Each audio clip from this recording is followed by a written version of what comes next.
2011 ഫെബ്രുവരി 1 കേരളത്തിൽ നടുക്കിയ ഒരു രാത്രി. ഷൊർണൂർ മഞ്ഞക്കാട്ടിൽ 23-കാരി സൗമ്യ വീടിൻ്റെ ചുമതലകൾ താങ്ങി എറണാകുളത്ത് ജോലി ചെയ്തു പോയ പെൺകുട്ടി. അന്ന് നിശ്ചയം നടക്കാനിരുന്ന ദിവസം. സന്തോഷത്തോടെ അവൾ എറണാകുളം ഷൊർണൂർ പാസഞ്ചർ ട്രെയിൻ കയറി. തൃശ്ശൂരും വടക്കാഞ്ചേരിയും കഴിഞ്ഞപ്പോൾ ലേഡീസ് കോച്ചിൽ സൗമ്യ മാത്രം. ജനാലയ്ക്ക് പുറത്തു നിന്ന് നിരന്തരം നോക്കിക്കൊണ്ടിരുന്നൊരു അന്യൻ. പല കുറ്റകൃത്യങ്ങളിൽ ശിക്ഷിക്കപ്പെട്ട ഗോവിന്ദസ്വാമി.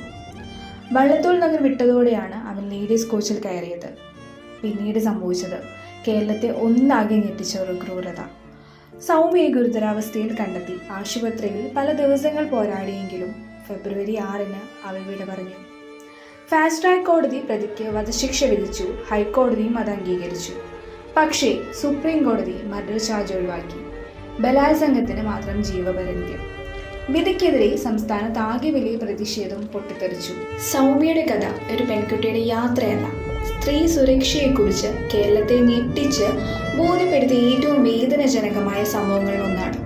കൂടുതൽ ക്രൈം സ്റ്റോറീസ് അറിയാൻ വേണ്ടിയിട്ട് ചാനൽ സബ്സ്ക്രൈബ് ചെയ്യൂ. Stay tune. Thank you.